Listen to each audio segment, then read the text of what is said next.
The broadcast of the regular meeting of the Police Conduct Oversight Commission Policy and Procedure Subcommittee will now begin. Welcome to the regular meeting of the Police Conduct Oversight Commission Policy and Procedure Subcommittee meeting. I'm Abigail Sarah. I am the chair of this subcommittee meeting, and I'm going to call this meeting for April 22nd, 2021 to order. As we begin, I will note for the record that this meeting is remote participation by commissioners and city staff as authorized under Minnesota statutes section 13D.021 due to the declared local public health emergency. This meeting will be recorded and posted to the city's website and YouTube channel as a means of increasing public access and transparency. This meeting is public and subject to the open meeting law. At this time, I will ask the clerk to call roll so we can verify a quorum for this meeting. Commissioner Abdi. Present. Commissioner Sylvester. Present. Chair Sarah. Present. There are 3 members present. Thank you. Let the record reflect that we have a quorum. And before I proceed with the rest of the agenda, I would just like to take a moment to acknowledge what an incredibly heavy and momentous week this has been in the city of Minneapolis and really in the entire nation. On Tuesday, the jury found Eric Chauvin guilty of murder of George Floyd, and today Dante Wright's family held his funeral. I'd like to just take a moment of silence.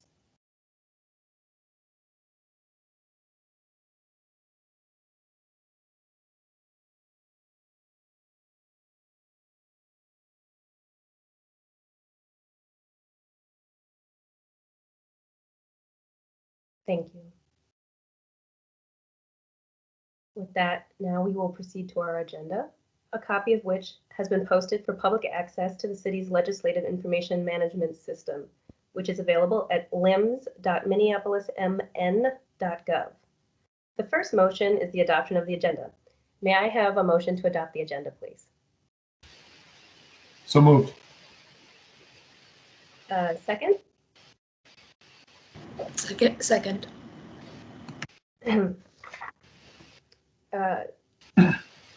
Will the clerk please call a roll? Commissioner Abdi. Aye. Commissioner Sylvester. Aye. Chair Sarah. Aye. There are 3 ayes. That motion carries and the agenda is adopted. The next item is the acceptance of minutes from the meeting of August 25th, 2020. May I have a motion to accept the minutes?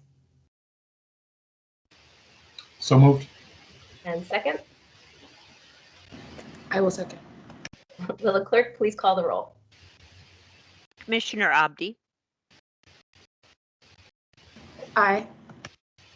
Commissioner Sylvester. Aye.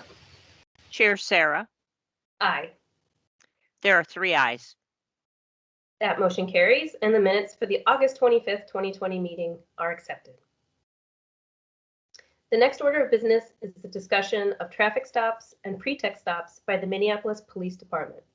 I would like to welcome Mr. Jay Wong, an attorney in the Office of the Hennepin County Public Defender. Mr. Wong will offer us a presentation. So Mr. Wong, please. Thank you, Chair Sarah. And at any time, if you cannot hear me, please just wave your hand and I'll try to fix whatever's going wrong. Thank you all for having me this evening. Today I will be talking about a look at racial disparities in Minneapolis Police Department traffic stops and searches in 2020. Now I do have a presentation which I provided to the committee ahead of time. Is it the expectation that I share my screen? Ted, do you have that presentation and will you load it? Yes, it's all ready to go. Thank you. So, Mr. Wong, you'll just need to let us know when to advance the slides. You should see it showing up in the screen momentarily. Sounds good. Perfect, thank you. A note before I get started is that all the data that I am going to be discussing today is from the public Minneapolis Police Department dashboard, their stop dashboard, and as well as through any data requests that are related to that dashboard. But none of it is really private information that I've obtained through my work. It's really just anything that's out there in the public. So we can go to the next slide. So what I did when I looked at this data was look at all information and all stops from 2020, specifically narrowed down to moving violations and equipment violations. There are some other types of violations as well, or other types of stops, such as suspicious vehicles or 911 calls. What's important about moving violations and equipment violations are that they are the stops in which officers really presumably didn't know too much about the car prior to that stop. You'll see that throughout 2020, there were about 9,600 stops total, and that a large portion of those stops, the majority, are Black and East African residents. I say Black and East African because that's how the MPD dashboard designates, and those are two different categories, so I've added those together. From here on out, I'm really just going to refer to that category as Black drivers. You will see that about a quarter of those drivers that are stopped are white. I compared that with the percentage of the population from the US Census Bureau estimate in 2019 of our city in Minneapolis. So as you can see, the percentages are not really matching what our city population is. There are obviously other races that have been stopped by the Minneapolis Police Department, but I think given the nature of our discussions in the community right now, the focus is really on the disparities between our Black and white residents. So if we could go to the next slide, please. An important note is that at the end of May last year, when George Floyd was killed, the number of stops really changed. Prior to the end of May, you'll see that there was approximately 7,100 traffic stops. And then in the latter part of the year, the last 7 months, we see about 2,500 stops. That's a giant reduction. What's important, though, and what I want to point out here, is that the percentages, the racial breakdown of those stops, stayed relatively the same. There is some movement, but it mostly stayed the same. And my hope was that after the article first came out in, maybe it was August of last year, that we might see some changes in the percentage of races being stopped, but we see that those percentages stayed mostly the same, and is continuing to be concerning. If we could go to the next slide, please. So after an individual is stopped, officers have the discretion to enter into a search of either the person, the vehicle, or the person and the vehicle. And obviously with that discretion, there needs to be a constitutional basis to allow them to enter into that car. Out of all of the individuals that were stopped, 77.8% of those searched were Black drivers. So we've gone from having approximately 58% or so Black drivers stopped and 25% white drivers stopped to now we're looking at who's being searched. And we can see that that number becomes much more disparate. The most concerning part for me in this is that from the first part of the year to the second part of the year, the percentage stays almost exactly the same as to who's being searched, even though the numbers drastically dropped. I think just saying it out loud, 22 white drivers were searched by the Minneapolis Police Department between June and December of 2020. Meanwhile, about 10 times that were searched by or were Black and East African drivers. So if we could go to the next slide, please.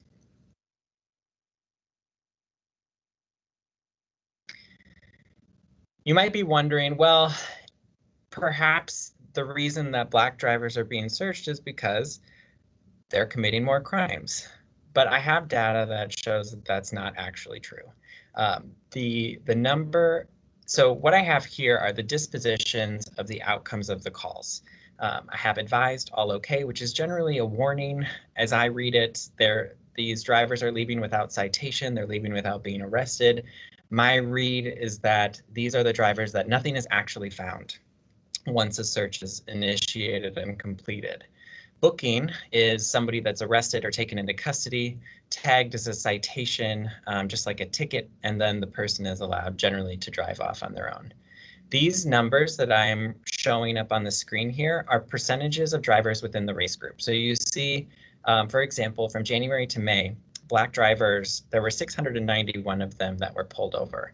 Of those 691 drivers, 50% of them were released without any further ticket or arrest, which to me suggests half of our Black drivers that are being pulled over and searched, which we already know is a large number, are not suffering. Well, they might be suffering from police contact, but they aren't having additional contact with the court system. That is just being released basically on the side of the road. 23% of those drivers are booked into presumably the Hennepin County Jail. I will note, however, if you compare the booking percentage with our white drivers, there's a much higher percentage of white drivers that are actually being booked and arrested once a search is initiated. And I think that's important to say, that perhaps the search error or the success rate, depending on which side you come down on, that there's a higher percentage of likelihood that if you are a white driver, you're going to actually have something found when there's a search. And to me, that kind of suggests perhaps there's either less implicit bias at play for white drivers as there are the Black drivers, but it's still concerning nonetheless. When you look at the second half of the year, you can see that the number of drivers that are searched, as we know, drastically drops. The percentage of those that are released without with a warning also drops. But most notably, I found the statistics around white drivers in the second half of the year to be really startling, because now 50% of those white drivers that were searched ended up getting booked, and only 2% were, I would say, incorrectly searched, or the officers didn't find anything. I guess I can't say incorrectly searched. I don't know what the basis of those searches were. They may have had a proper basis, but I think it's still alarming that a large portion of our Black and East African drivers are being released without the officers finding anything. So if we could go to the next slide, please. So I wanted to pull out all moving violations and focus on equipment violations here. So these equipment violations are what we see in the news right now: hanging something from your rearview mirror. It might be a license plate light out, a tail light out, a license registration that is expired. Really anything that's wrong with the car that the law says you have to have right. And to me, equipment violations are primarily a way to continue policing those in poverty, because they don't have the money necessarily to fix a car, or can only afford a car that is not working perfectly according to our laws in Minnesota.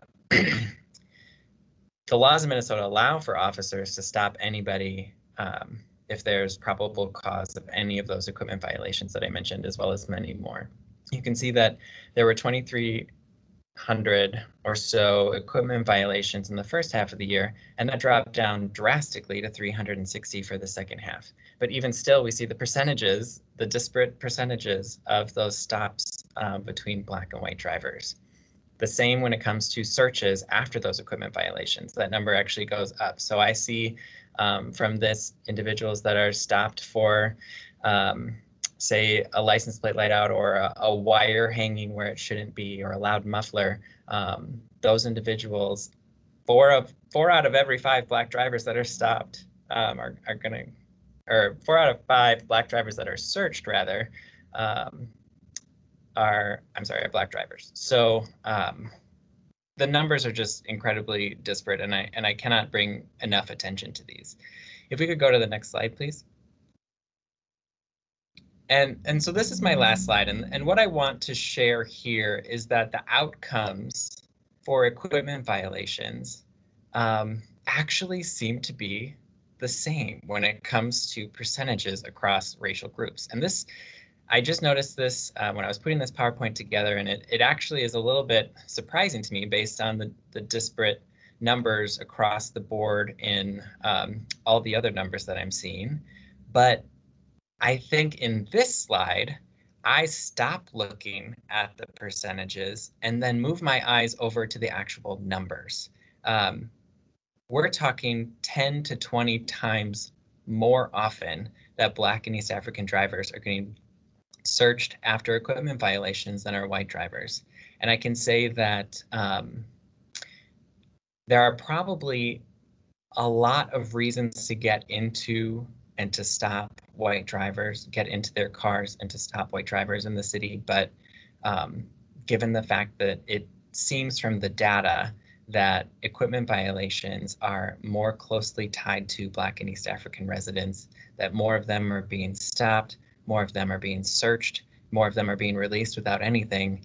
To some degree, it is a level of harassment that individuals feel throughout the city. So that concludes the numbers that I have for the committee. If there are any questions, I'd be happy to answer. And we can take down the slide if we'd like. Thank you. I will now open the floor and invite comments on this presentation from the community. We will limit the public comment period to approximately 2 minutes per speaker.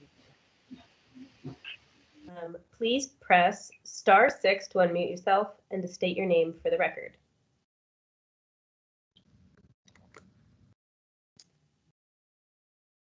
And I'm realizing I don't know how to do this. Okay, recognizing Commissioner Sylvester, please. Thank you so much. I don't want to get in the way of anybody who, from the public who's joining us tonight to make a comment or have a question about this, but I did want to kind of kick us off here real quick. First of all, thank you so much for this presentation, and probably more importantly, thank you for your work in the Public Defender's Office. Is there a way that we can, or did you look at precinct level breakdown of this information? I guess I would be really interested to find out if there are more of these stops being made in certain precincts within the city versus not. Is that data available, and did you look at that data?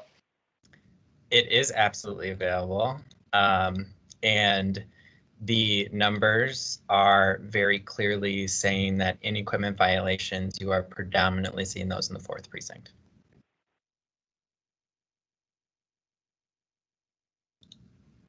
So just to clarify that a majority of them are coming from the 4th precinct, and those are equipment violations, and those are the violations that the Black community are getting pulled over by the most compared to the other violations. So the stops themselves between, I would say that the numbers say between moving violations and equipment violations. So moving violations are sometimes not using your blinker within 100 feet of turning. I've seen a fair number of those stops, but it could also be running a red light, not stopping fully, stopping past the stop line. But yes, those are predominantly, as I mentioned before, those statistics. I can't remember the exact numbers from the stops, but what I have in the presentation, about 56.5% of stops are Black and East African drivers. And I will recognize myself, Chair Sarah. Mr. Wong, do you know, is there the opportunity for police officers, or I'm probably not asking the right question, but how do we know the race? Is this designated by the police officer? And if so, what if they don't know the race of the individual they're stopping? So the race data comes in, and one of the options is unknown. So they could put unknown. I don't actually know how the data is inputted. I would say it is probably based on what I am seeing so far in the year 2020 or 2021. It's probably officer choosing to do that, or looking at a driver's license and selecting the race from that data. Interestingly enough, in the last 6 months to a year, we have been seeing a significant decrease in the selection of Black or East African as part of these stops, and a significant increase in the selection of unknown. And it's a little bit concerning to see that because it appears as if, whether or not it's intentional, there is some covering up maybe of how many Black drivers are actually being pulled over. The white numbers tend to stay the same, but the Black and East African drivers we're seeing are decreasing over the last year, but unknown is increasing. Recognizing Commissioner Abdi. Thank you. So I have a question on, do you know the numbers on how many of these stops have resulted in like violations at all? As in Or complaints? Oh, no, yeah. I see what you're saying. And no, I don't have that. The stop data, the dashboard does not at all have anything related to complaints. If I wanted to, or if we wanted to, the data does include incident numbers, like the police report numbers. And if there are complaints that are tied to incident numbers, I think that that's a way that you could see those connections. But otherwise, I don't know how you would be able to run those side by side.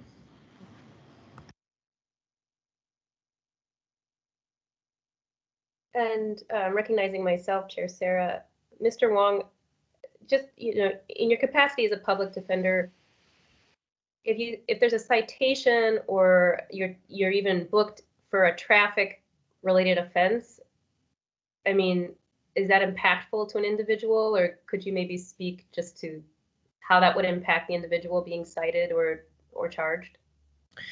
Yes, so two things. First, if you're cited and you are unable to afford the ticket, or that you're cited through the mail rather than on the side of the road, and that ticket never actually makes it to you and you're not able to know about it, you will end up with a suspended license due to failure to pay fines. Once you end up with a suspended license, you get pulled over again, driving after suspension, that's another ticket. And it continues to add up. I have numerous clients that have thousands of dollars over their head trying to get a valid license, and they are just unable to pull themselves out. And thus, the cycle of poverty continues. Do you fix your car? Do you fix your license? Do you pay for your apartment? If someone's booked, that's a completely different disruption. Obviously, if you're booked on a Friday, you're not going to be seen in court until Monday. Sometimes if you're booked on a more serious offense, you're in for a little bit longer, depending on what day you're in, and or you're held in for weeks or months. But if you actually are booked on something and it's it falls through, or there isn't actually a solid enough evidence, you could lose work, you could lose your apartment because of that, you could you don't have childcare. I mean, the list goes on and on about how things affect these people. And not only is booking or getting citations like a monetary issue, but we haven't even touched the psychological effects of being stopped by police, especially now where they're, I have so many clients share with me the fear of being stopped by police. Reactions when stopped by the police are tense right now, but I think that has occurred, and it's kind of been a buildup over time where people have been pulled over for so many silly things and been searched so many times for no reason, and it just builds. Thank you. And if I may, Chair Sarah, I just we were talking, I looked up the precinct numbers that Commissioner Sylvester had asked about, I believe, and I see in 2020 the number of total stops for Black and East African drivers were significantly in the 4th precinct. And I'm talking about if there were 9,360 stops total, 2,500 of those stops were Black drivers in the 4th precinct. And there's generally 700 in the 1st, 700 in the 2nd, but the large majority of Black drivers are being stopped in the 4th precinct. Thank you. I'm recognizing Commissioner Sylvester. Thank you so much for that information. First, an observation, then another question. I'm wondering if there is some sort of like an annual review or performance index that some of these officers are being judged on, graded on, whatever, that looks at how many people you're pulling over, but maybe how many Black and East African drivers you're pulling over. So like, is somebody kind of looking over your shoulder and saying, you know, and checking to make sure you're not pulling over nothing but. And so therefore, in order to protect myself, maybe I would put unknown, you know, as a race for all these drivers. Like, I'm wondering if that's just kind of a casual process. And I don't know, that'd be interesting. Does the dashboard have any data on how many of these drivers are discovered to have a warrant? I feel like that's maybe like a trope that I've heard, something like, you know, we pull somebody over for a small equipment violation or something like that in order to discover that they have a warrant. And if the data doesn't support that, I'm wondering if that's something that this dashboard could give us. There isn't anything in the call disposition related to warrant. It's just booking. And I imagine a large portion of those being booked are in fact warrants. Obviously, as you're probably aware, if there is a warrant, then obviously the officers are able to, in more situations than not, tow the car, search the car, as well as search the person because they're being arrested. So there are searches also that occur simply because of a warrant status. And you are also probably aware that the license plate is tied to the registered owner of the vehicle. They can quickly see if a registered owner of a vehicle has a warrant, and that also sometimes leads to stops. Though in those situations, that's a computer program telling them what's up, and that I think that would be, I don't know what type of stop that would be classified under.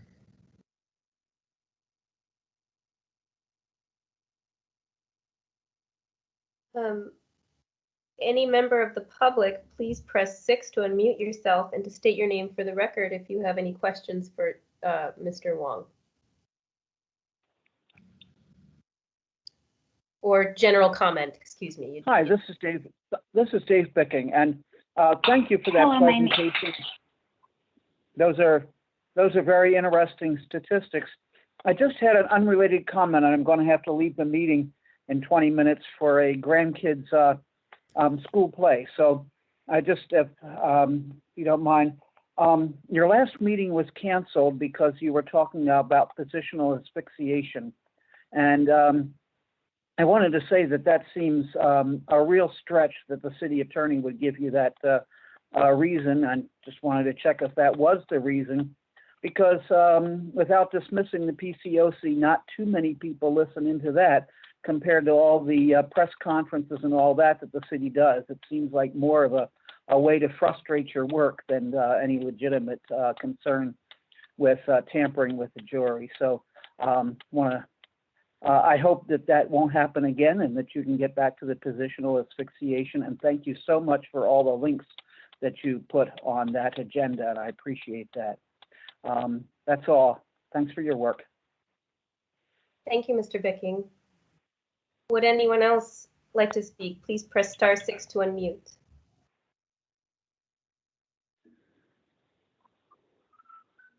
Hello, my name is...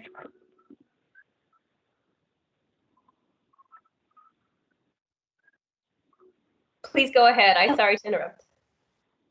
Oh, I was going to say hello. My name is Claire Deagle, a former public defender, now the Lord's attorney in Minneapolis, and I just wanted to thank Mr. Wong for this important work. I know how busy he is as a public defender, and to put in his free time to do this important work and share this information is just so wonderful. So thank you, Mr. Wong, and thank you to the subcommittee for giving him this platform.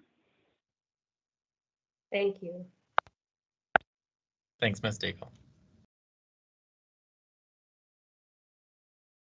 Would anyone else like to speak? Please press *6 to unmute yourself and state your name.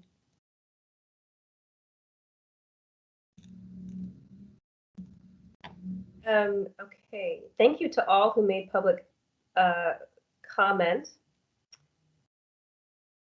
Are there any other questions from the commissioners or discussion to this presentation. I do have one discussion item if no one else has anything to bring up.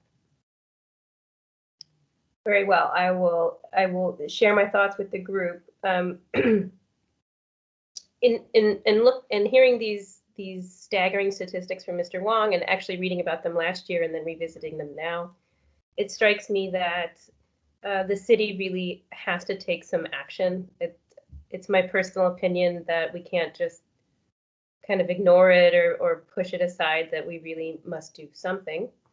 And so recognizing that this is an advisory commission, nevertheless, I have some proposals for advice that we could give to the city council or to the mayor. I see some options for us. One is just to do nothing, which I personally dislike. Another would be just to ban traffic stops altogether, which is obviously, the extreme. Another option would be a moratorium that the Minneapolis Police Department stop all traffic stops until they have a plan to address these just incredibly staggering racial inequities. And another option on the table is that the city, through the mayor or through the chief of police, could voluntarily adopt a bill that's currently been passed by the House, and it will be presented to the Senate.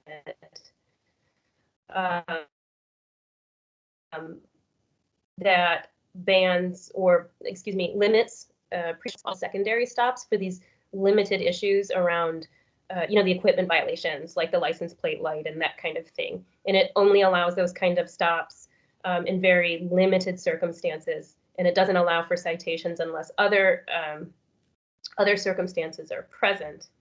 So even though we cannot influence state law, the city could adopt that practice itself, without waiting for it to pass the Senate, if that's something the city wanted to do. So those are some ideas I had. I would just like to present them to my subcommittee colleagues and invite your thoughts.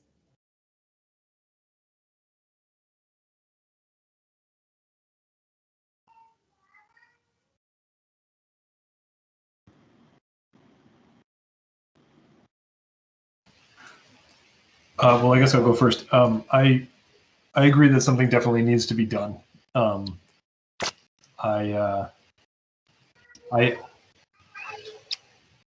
don't necessarily, as a resident of the 4th precinct, I don't necessarily love the idea of banning all stops. We live very close to West Broadway, and for many people, West Broadway is both a local street and, a state highway, and is treated as such from 94 all the way into Robbinsdale. It's a very dangerous neighborhood road.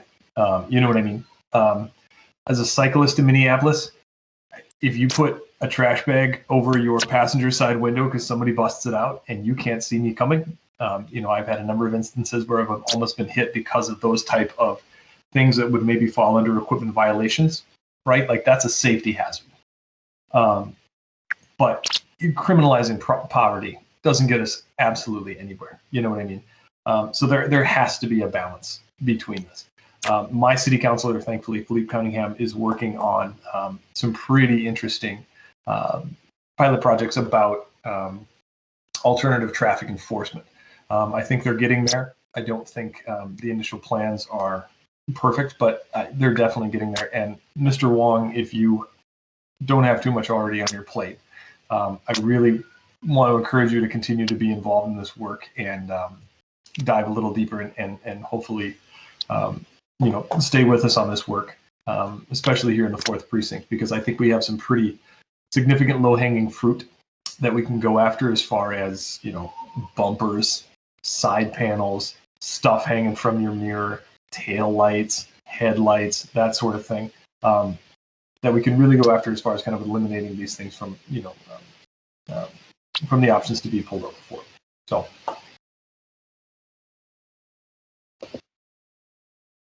Yeah, I would be interested in looking at specifically the 4th precinct on what we could do around equipment violations.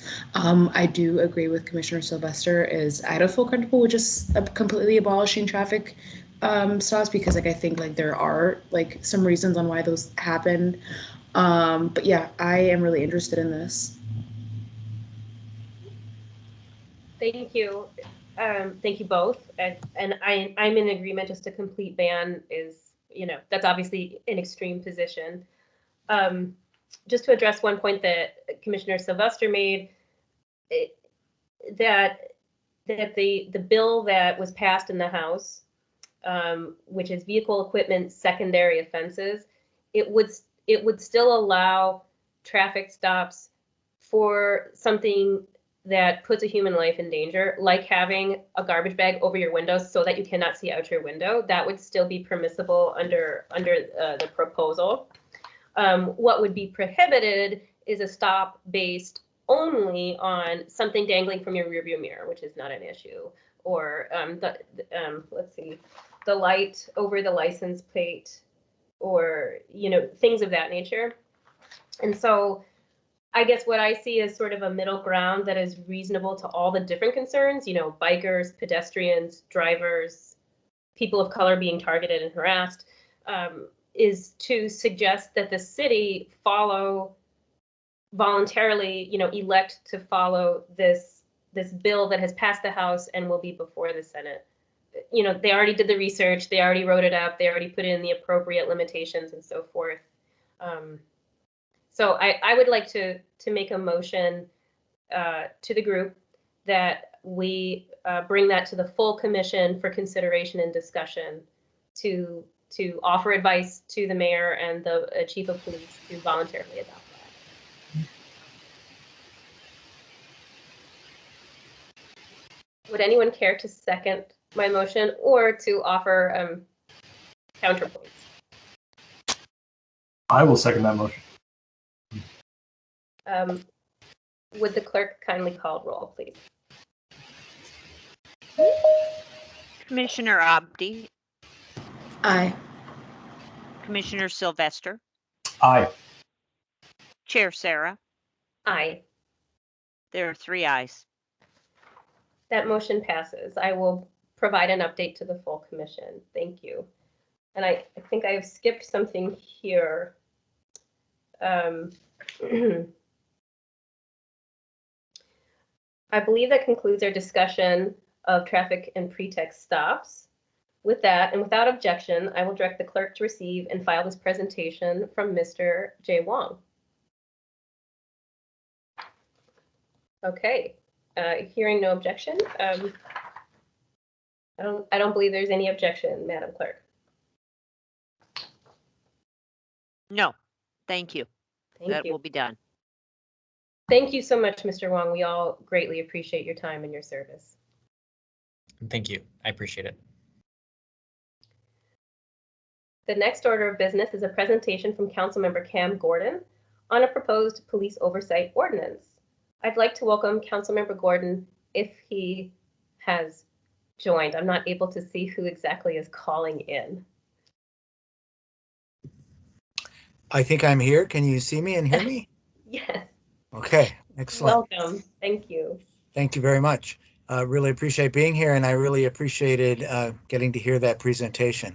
I don't have quite as fancy slides or charts or graphs as that, but I did want to talk a little bit about an ordinance amendment that I'm bringing forward that would amend Chapter 172 of our code, which is the ordinance that had created this commission or has this commission established. There's a document that maybe you got. I don't. A one-pager, and I would like to get it shared so that we can have that up there. And before I go through this a little bit, though, I just want to say why I'm doing this and why I'm bringing it to you, I guess. I think one reason why I'm doing it is because now there seems to be more interest in doing it. I will tell you that back in 2012, I think it was, when the ordinance was amended and we kind of removed the Civilian Review Authority and created this commission, I didn't support the way that was designed. I was one of the votes against it, big minority of votes. I think there were only 2 of us maybe. for a lot of different reasons. And one of the reasons had to do with such a close partnership with the police department, especially in terms of the review panels of complaints. I was concerned about that and thought there was some strengths with the old system and could have seen improvements. Since then, I think we've seen that it hasn't been as effective as a lot of people would have hoped.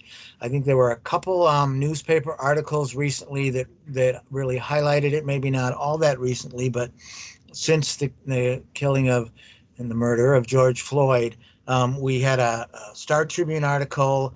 I think the headline I have here, Minneapolis police officers disciplined in fraction of cases. And according to the Star Tribune, and they use city data, of 16,000 police misconduct complaints from 2013 through 2018, only 45 resulted in officers being disciplined. We see in other places that the discipline rate is higher. I know there were two federal consent decrees over cities in Seattle. It's a roughly 20% of citizen and internal misconduct complaints are disciplined, and in New Orleans, it's 14%, and if it's internal, it's actually 53% get disciplined. And people have raised that concern a lot, and there's lots of concerns about the oversight system we have now and in the state of Minnesota, and there's lots of state laws that are also getting in our way. There was another article I hope people saw that was in the Reformer, and it talked about how Minneapolis protects the worst police officers. I think in that article that was well researched, just 2.7 of the complaints of police misconduct resulted in disciplinary action between 2013 and 2019. And I suppose we could say that's maybe appropriate and justified because they aren't, they shouldn't, but actually many more were sustained, and there are issues with the whole system. So I decided to dig into this, and I actually had the help of Abigail Sarah, who's given me some advice on this. I've also met with civil rights staff. I've met with two former members of the Civilian Review Authority, including the first chair of the authority, Michael Friedman, and Dave Bicking is somebody who I also talked to. I saw him here earlier commenting on that. And what I have right now is a framework. Now, my intention is to go and look at the chapter and make amendments to it, not to rewrite the whole ordinance. But sometimes once I get started, the city attorney even comes back and says, let's just redo the whole thing. So we'll see where that goes. But much of it is okay, and we can keep it the same, some of it in the purpose. But there are some significant changes I want to make, and I want to share with you this framework to get your feedback if I can now or even in the future.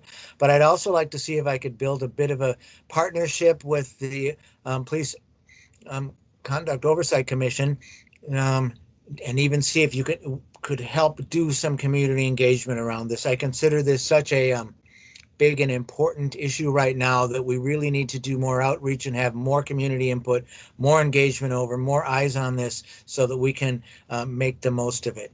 I'll also note that this is going on while we have a state investigation, and I'm thinking we're going to hear back from this investigation from the Human Rights Department, recommendations about how we could change this too. I'm planning on reaching out and trying to meet with the commissioner and see what they're thinking of and share this with them too. Now, we also learned today that we have a federal investigation coming in, and so there may be some input there, and whether or not we can line those all up and it's in the right kind of timing for these amendments or not, we'll have to wait and see. But I just wanted to make sure to call that out. Some of the basic things that I'm doing, and you can see on the sheet, one of the first things I want to do is kind of elevate the Police Conduct Oversight Commission. And I mean that literally in the ordinance. Right now it comes way down in the ordinance, and I want to put this section first. And I want to have the Police Conduct Oversight Commission kind of having overseeing also the rest of what these reviews happen. So you'll notice here, if you look through the list, some of this probably sounds a lot like what you do now. Advise the name of this might change, but the Office of Police Conduct Review, and maybe you don't do that as much as you could, but also prepare and submit reports to the council. And I also would like the commission to recommend appointees to the review panels. And I also want the review panels to be open 2 Police Conduct Oversight Commission members. In fact, I would like there to be at least 3 on it, and that they end up being the chairs of the review panels. And you'll, I think, see that later in this. I know that you review summary information now from investigations and review panels, but I'd like you to have better access and more access, and I'm not really sure what kind of information you get in those summaries, how aggregated it all is. I'd like you to have access to investigative files if you want, and if necessary, the redactions can be there. I'd like the commissioners to be able to attend as observers on the panels if they want to. I'm not sure if you've ever requested that and if you can now, but it's not in the ordinance. And I think that this issue, the next one, has to do with coaching. And this is something we really need to dig into. And we also may have to have some, I don't know what, some legislative action at the state. I was going to say some battles with the state legislature, but it's not necessarily some action to help us, but we'll see where we can go with this. I would like to push the limits of it. I think we could be really clear what coaching actually means and when coaching might turn into discipline if they're saying it can't be discipline, and we keep seeing that. And while we're on that, I'll just let you know that I've also sent this to the city attorney's office, and they are committed to reviewing it, probably point by point, and providing some feedback on it. And I know there's going to be feedback around this coaching issue, although not necessarily maybe rules to limit and define it. But if you look under the definition of discipline, I wanted to include coaching, and I know that that's already a decision that they've kind of weighed in on, and even the police department itself removed it from its policies as a form of discipline, even though it was. So the defining discipline is a key part I want to highlight because I think it's really important that we do that in the ordinance. And I want to require to the greatest extent possible that all sustained complaints must be disciplined. And we'll see what that's going to be problematic. So that's why I put in the greatest extent possible. But I think there should be an expectation that there's some form of discipline for sustained complaints. I would probably like that to be even stronger than we'll find we can allow. The next piece is establishing a division of police oversight, which is similar to what we have now in the Civil Rights Department. And I'm the police, the Office of Police Conduct Review, OPCR, doesn't have the same kind of confidence we might want it to have, so it might be worth it to change the name a little bit. But essentially what I'm saying is we should keep that resource and investment going in the Civil Rights Department, and maybe we should empower it. In fact, what I want to do here is give it extra work. And so we could, I'm proposing that maybe we rename it as a division of police oversight, but the name isn't that important to me, but its effectiveness is very important to me. And I outlined some of its duties here, and the first one is what it's doing now to staff the Police Conduct Oversight Commission and the review panels, although I also see that you're staffed very heavily by the clerk's office. Thank you, clerk's office. That's incredibly helpful. So maybe that can continue going. So I'm not saying that I want civil rights to take over that role for these meetings, but that's a piece. But then they would also investigate all police complaints as allowed by law. So I'm going to admit that there might be some legal reasons why if a police officer is accused of a felony, or maybe there's some other things that require an internal investigation, we can set those on the sidelines. But right now, a lot of the complaints, and maybe even most of them, are investigated by police officers. I was able to amend the ordinance when it was passed last time to say we should allow people to request a civilian investigator, but I couldn't get it so they could then be ensured of getting one. And I know that a lot of people who requested, almost all of them, I think, end up getting one of the civilian investigators. But I would like to do it as say we're going to have only the civilian investigators in the Civil Rights Department investigating the complaints, unless we're required to have police investigate it by other laws. I think that's really important. I also want them to establish kind of 3 new things that they would do. These are 3 new bodies of work. I think maybe the Civil Rights Department has dabbled into some of this a little bit. There was a ketamine report that they did a while ago, which was some really good investigations, which was maybe a little bit similar to some of these. But one is to establish a system to assist with background checks of potential peace officers before hiring. We have a lot of flexibility with hiring before we hire, and I think we have to do a better job, and I think it would help us to have some investigating, particularly trying to assess implicit or explicit biases and other concerns that could interfere with their ability to work in Minneapolis. And if we can make sure that the hiring decision makers get that kind of information, it could be very, very helpful, I think. I'm sure you've all noticed cases where people seem to find evidence that there might have been some bias in some officer's history that we weren't aware of, and maybe getting that information would have been helpful.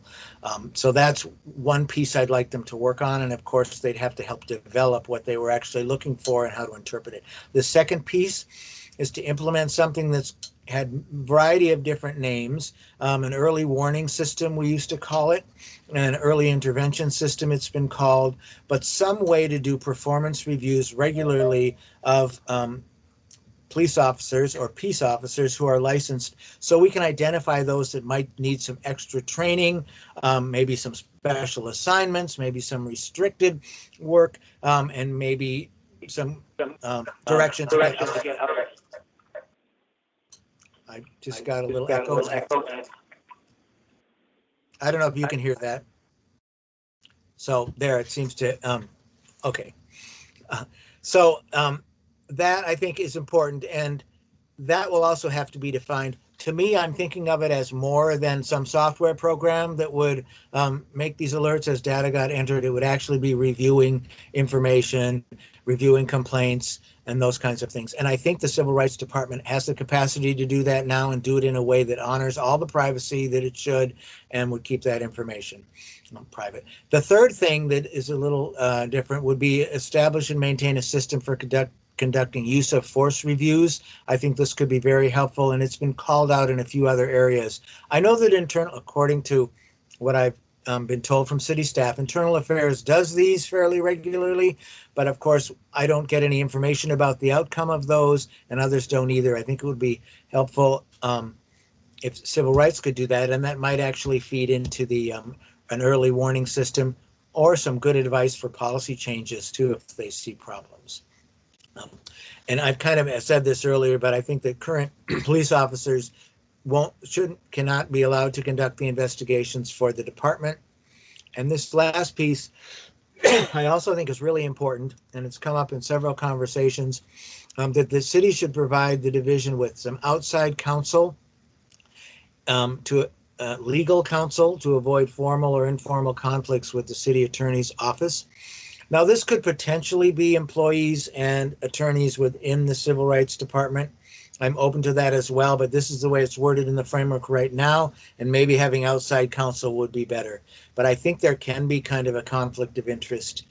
And I just want us to say to all of you that I think a lot of us have unwittingly and sometimes trying to do the best we could participated in preserving this blue wall of silence. And I think we need to get through that and get out of that. And the conflict seems to come, especially with the attorney's office, when they're worried maybe even about just mitigating the short-term risks of lawsuits.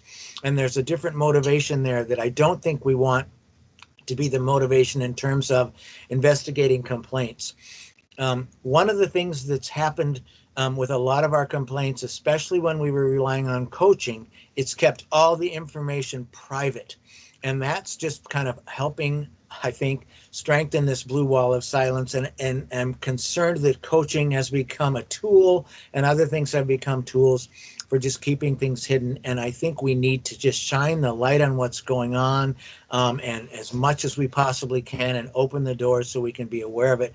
And this idea of having outside counsel, I think, can at least really help make sure that the department's getting good legal advice and understands everything. Not that they couldn't also hear from the city attorney's office, which I'm sure they would. Now I just want to talk a little bit about the panels, and I'm sorry if I'm rambling too long. And then one idea at the end. that isn't quite fully maybe finished, but has some potential. So the review panels would be set up much as they are now, and I'm not necessarily thinking these have to be the numbers, but I want to have a framework to put out there. So the up to 9 members, and maybe we think it should be more if they're going to be doing more work. I would like at least 3 of them to be from the Oversight Commission and be appointed to the panel. I think it should be open to all Minneapolis residents who are not employees of the city. I also think that current or former sworn MPD police officers shouldn't be serving on the review panels, as I've said earlier. You can look at these details too. I don't think there's that many dramatic changes. I am interested in trying to push the panels, though, to maybe have access to more information.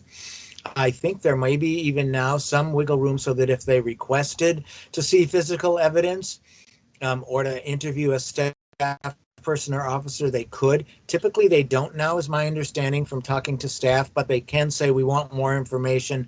Could you go out, investigator and staff, and have another interview and ask some additional questions? I think there may be benefits, and I'm proposing in this framework that they are able to review evidence, including camera footage and other things, and also have witnesses or complainants come in to talk.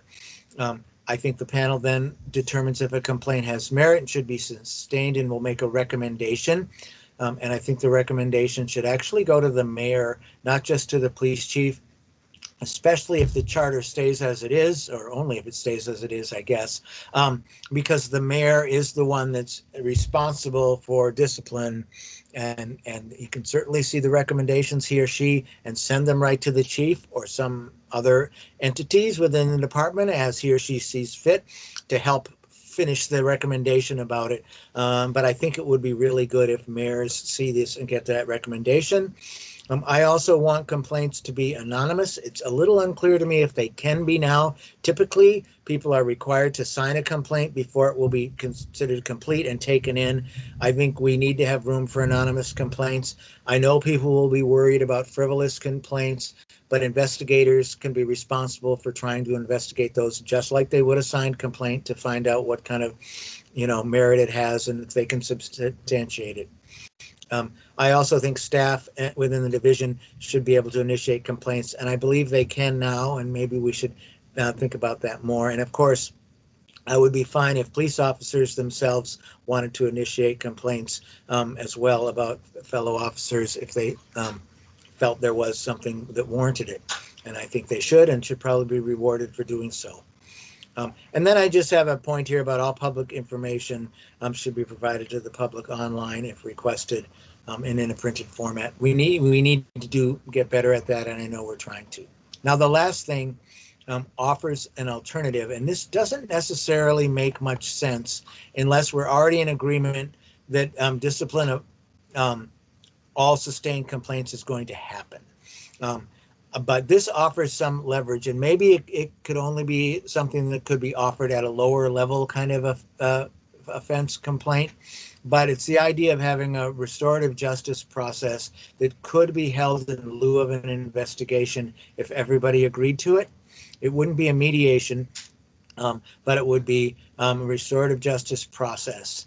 And if discipline of all sustained complaints was there, this would give an incentive of officers to accept this option. And it actually, there's some hope that it could actually lead for some more, transformation and education by going through this process, understanding a little bit better that, oh yeah, swearing like that isn't productive, or that's just an example, isn't productive and wasn't helpful. And I now understand how it actually harmed somebody and hurt the relationship and my ability to be effective, and I'm going to change, and those kinds of things. So that's an idea out there.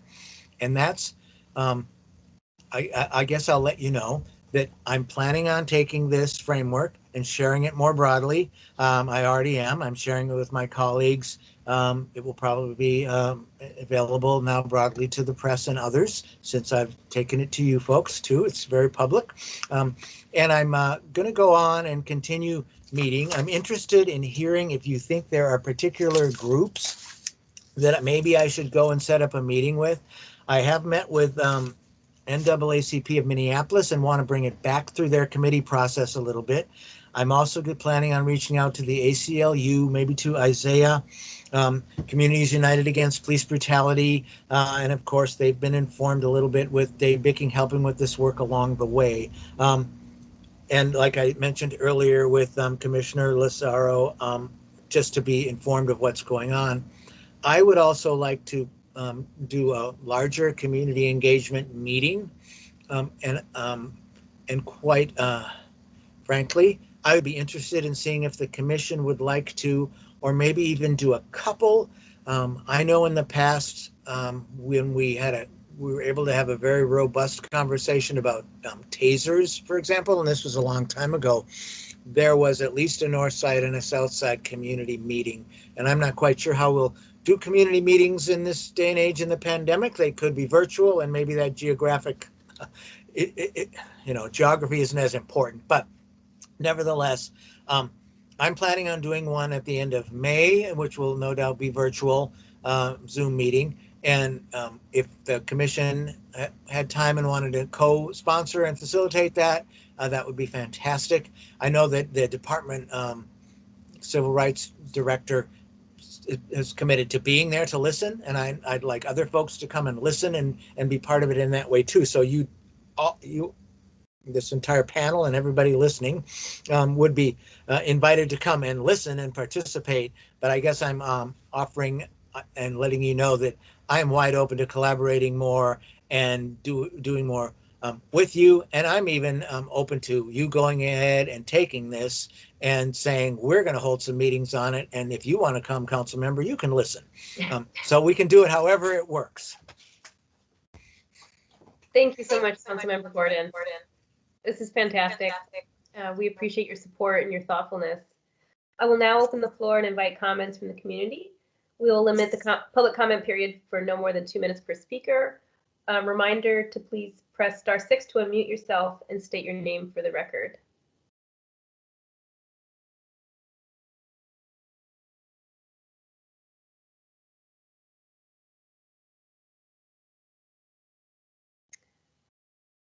Please press *6 to unmute yourself and state your name for the record, and recognizing Commissioner Sylvester. All right, I guess I'll go first again. Thank you, Councilmember Gordon, for coming. This was wonderful. A couple of points from your presentation. Number one, our access right now to data when we review cases is very limited. And I mean, and it sounds like by law, and our colleagues in the Department of Civil Rights have been very kind of clear on that. My biggest problem with it is that I think what we get is we get basically the text of the complaint, and then we get almost a yes or no at the end of that complaint, whether or not there was anything found, right? But we get nothing in the middle, right? We get two thin pieces of bread. And the problem with that is, in an instance that we had a couple of months ago where a complaint was extremely disturbing about a gun being put to somebody's head and the body camera wasn't turned on and somebody got thrown to the ground, and it was just this like elaborate event. And at the very end of the complaint, it just said one officer was coached for not turning their camera on. So there is, 20 pounds of roast beef in the middle of that sandwich that we're just not seeing. But it's very, very attractive for the commission to look at because of this grandiose complaint about a gun being put to somebody's head. But at the end, the only thing the investigators found was that one person didn't turn their camera on within the appropriate time, and which leaves, unfortunately, this huge gap for interpretation. Whether or not you interpret this as somebody with a false complaint, or whether or not you interpret this huge piece of malfeasance as a cover-up, but a gun to somebody's head. So I think a little more access would be great. I am a huge fan of restorative justice practices. I think that is something that we can really latch onto in the city. In my day job, I'm a paramedic with HCMC, and I'm currently going through a restorative justice practice with a person that pulled a knife on me, and it has just like completely turned the whole experience around for me, right? So instead of me being mad about somebody threatening me with a knife and coming after me with a knife, now this is me looking at this person and saying, what does this person need now that they're, getting the mental health treatment that they need, whatever. And it's allowed me to release my anger and allowed me to kind of look at my work in a much different way. And it's allowed me to move forward without holding that anger. And as a public safety professional, this restorative justice process has been incredibly helpful. So anything that we can do to support that, I would love. Third, the community meeting. Chair Sierra and I were even talking about this the other day. We get a small stipend for being on this commission, whatever. And I know a number of my fellow commissioners just haven't really even filled out the paperwork, kind of accept that. And I think we even talked about August, maybe putting together a community meeting in a park, working with city staff to get that broadcast online, but having a meeting in a park where we could invite people in. We could use that, some of that money that clearly me and maybe others aren't claiming, to buy some food. I'm thinking about maybe hiring like a local barbecue aficionado and really kind of throwing a large barbecue in a park and invite people in as a restorative justice process to give public comment on this initiative or traffic stops or whatever people want to come in. So this is something that we've been talking about. So if we want to look at something like that for May, in an outdoor space on a nice evening, or even later on in August when the other 3 officers are going to be tried, I'm 100% on board with that. I'd love to work on that. Thank you. Recognizing Commissioner Abdi. Thank you, and thank you, Councilmember Gordon, for that. All that information, it was really helpful. My question is, I am also a huge proponent of restorative justice, so I'm glad that that's on the table.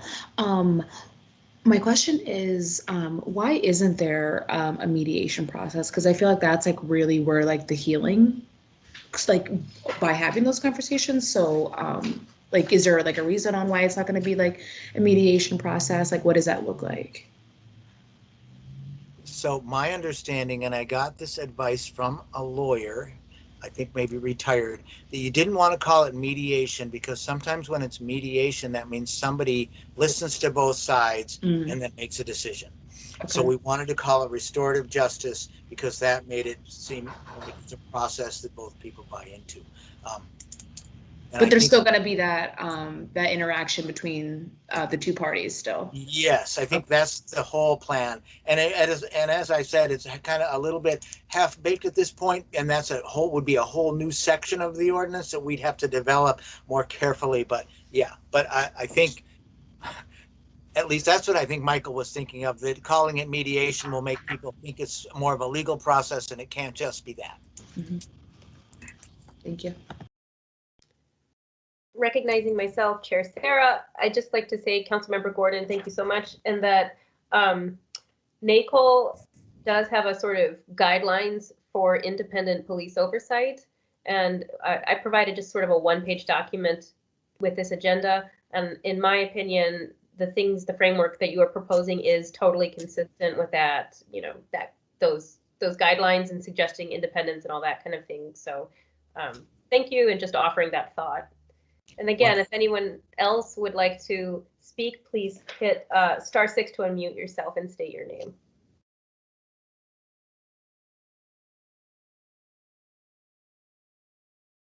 Going once, going twice. Okay. Thanks to all who made public comments. Are there any additional questions from commissioners? With that, and without objection, I will direct the clerk to receive and file this presentation from Councilmember Gordon. Thank you. Thank you very much. Thank you very much. I really appreciated the comments. I just want to say one thing about access to information. I don't quite understand why you can't get more access. Because obviously the appointees on the review panels get access, and they're trusted to keep it private and secure. So that is a big issue. And maybe if it was in the ordinance, it would change, or maybe if there was some kind of training that was provided to commissioners. But obviously, if some commissioners got to serve and see the panels and get more connected. I think that's really important, is to build that connection with the commission and with the complaint process and the misconduct. So, and I hope you'll forgive me for making that additional comment. Thanks for all the time that you gave me.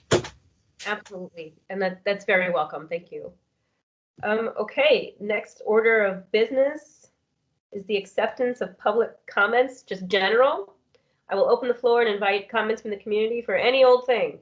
We will limit the public comment period to no more than 2 minutes per speaker. With that, are there any community members on the line who wish to address the commission? Please press *6 to unmute yourself and to state your name for the record.